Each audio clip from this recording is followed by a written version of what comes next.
I just don't know what to do. Where to start?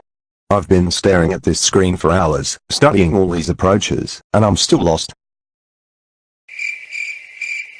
Should I organize my course by rhetorical modes? What did we do in high school English? Can I just do kind of the same thing but harder? But what about reading? I'm going to be the worst first-year writing teacher ever.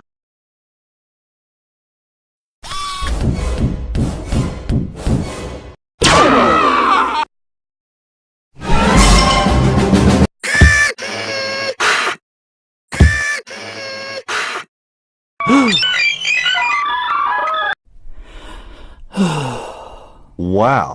Thank you for saving me. What was that thing? Is this computer going to be okay? I hope my file's saved. Those librarians are never going to let me work here again. Now that is what I call a wicked problem. What?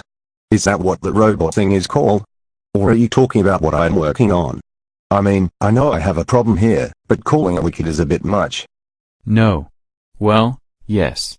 So it looks like you're going to be teaching a first-year writing class, right? Yes, but what does this have to do with that robot you just chased away? And who? Ah. You. Where did you come from? I'm Tim Brown, and let's just say I know a thing or two about designing solutions to complex issues. After all, complexity is the most reliable source of creative opportunities. How can this dead end be an opportunity to be creative? This course isn't about creativity. It's about preparing students to write for their real courses. Here's the thing. What students need to learn about writing is not just how to work within existing genres and conventions, but how to make them anew. But isn't that hard to do? And impossible to assess? No one said it would be easy.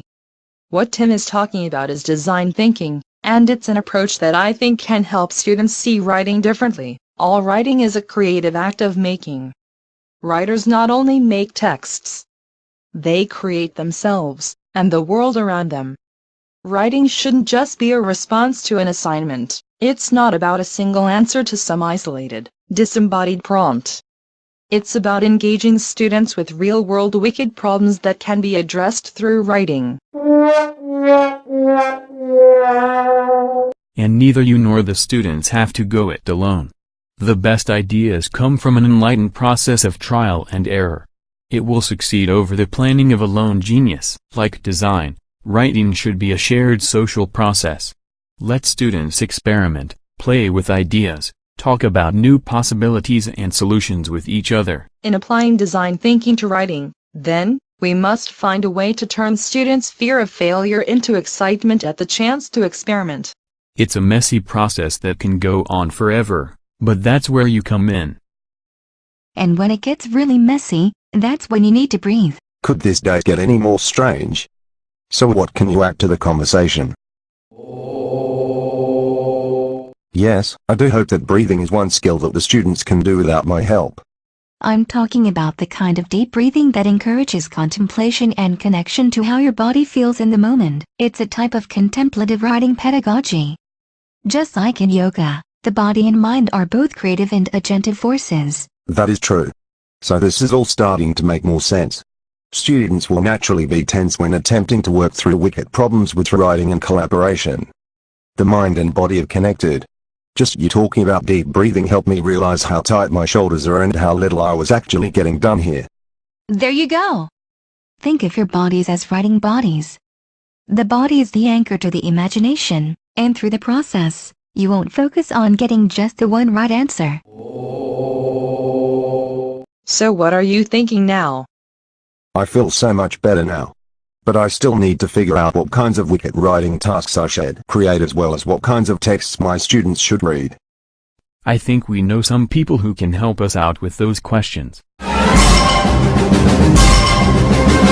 To start, your students shouldn't just be reading for meaning.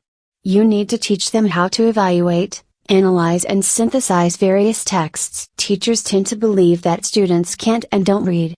The wicked problem is that they haven't had practice with those critical reading skills. The course theme can integrate texts from different fields and disciplines. The students then use those as starting points for inquiry into their own wicked problems of interest. I think I'm getting it now. As the teacher, You have to strike a balance between freedom and constraints.